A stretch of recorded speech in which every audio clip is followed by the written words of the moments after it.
앞서 살펴봤듯이 우리는 공작기계의 종류에 대해서 살짝 맛만 봤어요. 맞죠? 네. 요게 사실상 그렇게 이 머신의 그 각각의 공작기계 이름과 뭐 요 정도만 알면 될 것 같습니다. 자, 그 다음에 생산 방식의 변천에 대해서 알아볼 거예요. 자, 우리는 생산 방식의 변천을 어디서 알아봤느냐? 중학교 때는 국사 시간에 이 생산 방식의 변천에 대해서 알아봤어요. 도구의 발달, 자 PPT 한번 보세요. 여기 보면은 구석기 시대 때는 우리가 돌을 떼어서 사용한 것을 뭐라 했다? 오케이, 뗀석기. 그다음에 떼어서 만들어진 돌을 갈아서 사용했죠. 신석기 시대. 그것을 뭐라 한다? 간석기 시대. 요 뗀석기 시대와 간석기 시대를 지나서 그 다음 시대는 어떤 새로운 물질들을 만들어서 가공을 했다. 그것을 우리는 청동기 시대라고 하죠. 청동기 시대. 이렇게 돌을 만들어서 사용하다가 청동기 시대에도 물론 돌을 사용했지만 이렇게 사용하다가 결국 우리나라가 여전히 우리는 철기 시대에 살고 있죠. 철을 계량화해서 사용하니까 결국 우리 지금 시대까지는 철기 시대다. 그래서 보면은 도구는 돌에서 자연물에서 채취한 것부터 시작해서 철을 가공하는 단계까지 이르게 됐다라는 것 정도를 알 수가 있겠네요. 자, 그 다음에 동력의 발달. 동력의 발달은 중요합니다. 우리 학교는 자동차 고등학교죠. 동력이라고 생각하면은 여러분들이 자동차를 가장 먼저 떠올릴 거예요. 하지만 발달 상태를 한번 살펴봅시다. 자, 처음에 수레를 사람이 끌었을 겁니다. 맞죠? 사람이 끌고 그 다음에는 말이 끌고 그 다음에 이 증기 자동차를 만들게 되고 그 다음에 증기 기관차가 마련되고 그 다음에 요 밑에 보시면은 고속전철이 만들어졌을 겁니다. 맞죠?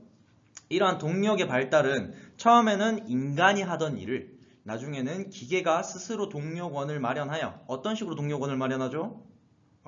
증기를 만들어서 어떤 피스톤이 움직이게 된다. 맞죠? 그런 식으로 하고 나중에 고속전철은 전기를 이용하여서 또 더 고속화된 어떤 그런 발전을 이룩하게 되었다. 정도만 알면 될 것 같습니다. 자, 다음 페이지. 자, 그 다음으로 생산 방식의 변천에 대해서 말씀드리겠습니다. 이 생산 방식의 변천에 앞서서 선생님이 우리 자동차 고등학교, 즉 자동차의 왕인 헨리 포드에 대해서 먼저 이야기를 하지 않을 수가 없습니다. 헨리 포드는 결론적으로 말하면은 포드 시스템이라는 컨베이어 벨트식 시스템을 마련했어요. 이게 어떻게 된 거냐면 헨리 포드의 생을 좀 알면은 여러분들이 도움이 될 거예요. 자, 헨리 포드는 18세기 중반부터 19세기 중반까지 산 굉장히 자동차의 제왕이라고 불리는 인물입니다. 헨리 포드가 어렸을 적에는 이 집안이 굉장히 부유한 농민의 집안이었어요. 부유한 농민의 집안. 그래서 이 친구는 아버지는 당연히 포드가 농업을 배울 줄 알았지. 포드야, 일로 와서 그 농사나 짓지 뭐하러 기계를 보냐? 포드는 이제 기계에 관심이 많았어요. 어떤 이런 기계들이 어떻게 움직이는지 그런 것에 대해서 관심이 더 많았기 때문에 농사를 짓지 않았죠. 맨날 첫날 아버지가 불러내가지고 이제 계속 농사 지어라 그러면은 이제 부자로 살 수 있다. 왜 굳이 그런 고생을 하느냐. 그러니까 이제 포드가 열이 받은 거야. 아버지는 왜 나를 알아주지 못하고. 그래서 포드는 결국 가출을 결심하게 됩니다. 가출을 결심하고 디트로이트라는 지방으로 가게 됩니다. 거기서 발명의 왕 누구죠? 발명의 왕 에디슨 전기에 취업을 하게 됩니다.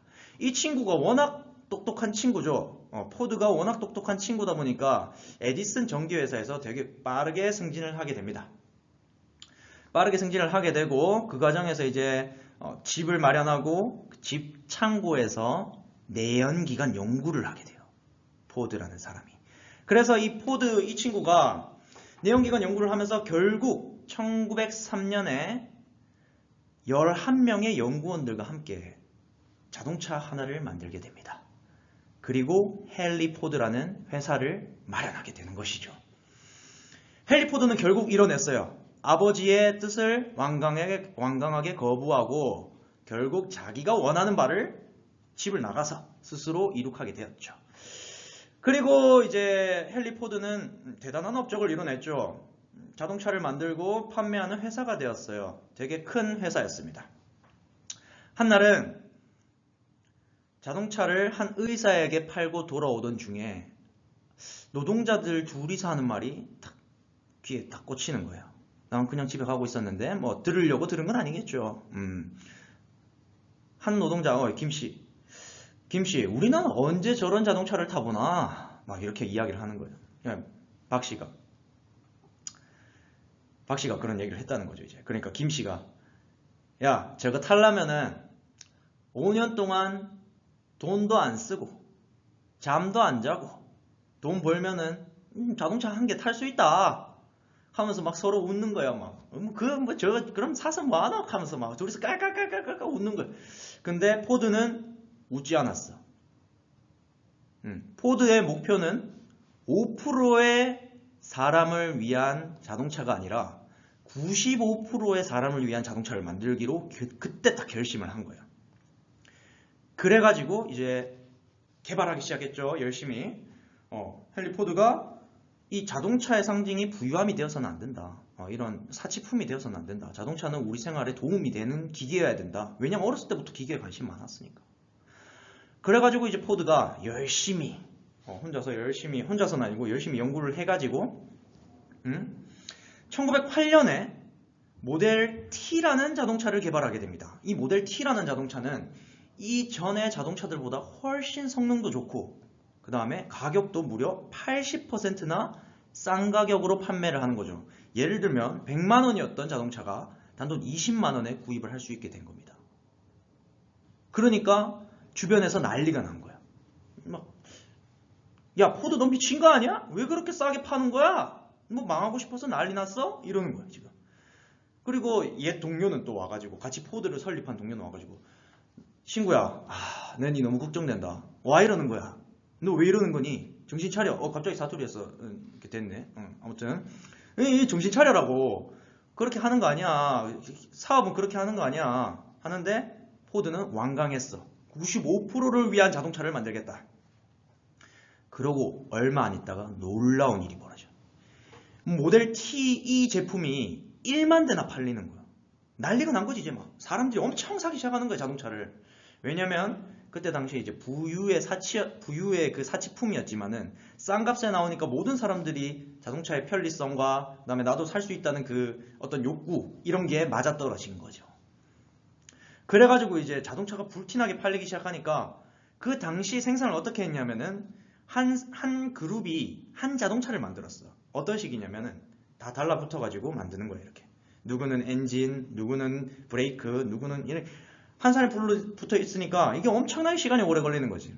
그래서 이 고심하던 포드가 이렇게 돌아다니면서 참치캔 공장에 우연히 딱 들어가게 됐는데 참치캔 공장은 되게 천편일률적으로 이렇게 이 작업이 진행이 되고 있는 거예요. 누구는 딱 캔을 만들고 누구는 옆에서 참치를 담고 누구는 뚜껑을 담고 뭐 이런 식으로 진행이 됐던 거지. 거기서 헨리 포드가 야!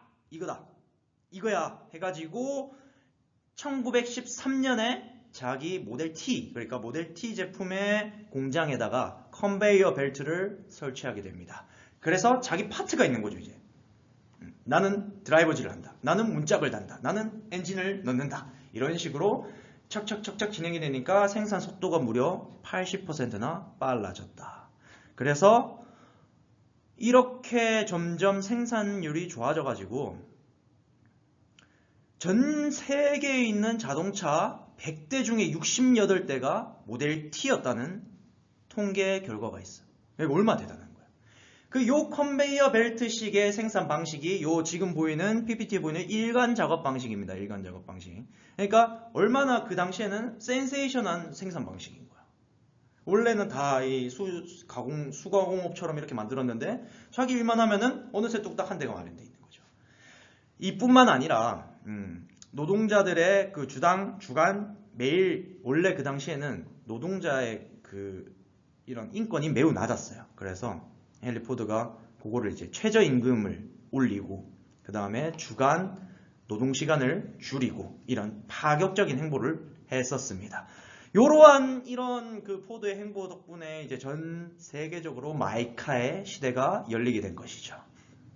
아무튼 자동차의 왕 포드가 세계에 엄청난 기여를 했다라는 것을 여러분들이 좀 아셨으면 좋겠습니다. 여러분들은 그냥 상식적으로 이제 다른 학교 친구들은 잘 모를 거 아니에요. 자동차가 언제 발견됐고 뭐 자동차 돌아다니는 것만 알지. 여러분들은 그래도 이제 자동차 고등학교 학생이니까 헨리 시스템이라고 해요. 일간 작업 방식의 초기 모델인 포드 시스템. 잘못 말했습니다. 정정하겠습니다. 포드 시스템.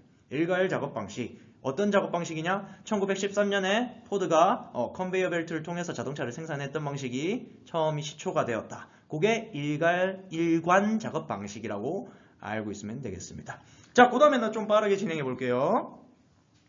CAD CAM 시스템은 뭐냐면은 컴퓨터가 이제 도입이 되면서 손으로 그렸던 도면들 예를 들면 우리 중학교, 초등학교 때 주사위 같은 거 막 이렇게 전개도 같은 거 그려봤죠. 하지만 복잡한 기계들은 이거를 손으로 다 그리기가 되게 쉽지 않을 거란 말입니다. 그런데 이제 컴퓨터가 도입이 되면서 요거를 이제 컴퓨터로 그리기 시작했어요. 뿐만 아니라 컴퓨터에서 전송시키면은 그 기계에서 그냥 기계가 그 작업 그 코드에 따라서 알아서 깎아내는 거. 그게 이제 CAM 시스템. 코드를 짜내는 거. 그게 CAM 시스템입니다. 자, 유연 생산 시스템이라고 있는데 이것은 요게 뭐냐면은 Flexible Manufacturing System이라고 돼 있죠. 교과서 페이지 18페이지를 좀 참고하면 좋을 것 같아요. 여기 보면은 이제 사람이 이 NC 아까 배웠던 Numerical Control 수치 제어 자기가 알아서 치수를 재가지고 만드는 그 NC 기계들을 유연하게 만든다는 게 뭐냐면은 필요한 부분이 있으면은 스스로 이게 알아서 가공을 하는 거지. 이야기 잘 모르겠죠. 어떤 거냐면은 자, 예를 들어서 우리 깡통을 한번 생각해 봅시다. 깡통. 보통 그 사이다 캔이나 콜라 캔 보면 늘씬한 놈이지. 근데 웰치스 보면 우리 뚱캔이라고 하죠. 뚱캔. 그런 게 있을 것이고. 또 좀 더 긴 놈도 있을 것이고. 그런데 이거는 같은 치수로 가공이 되면 안 된다는 거야.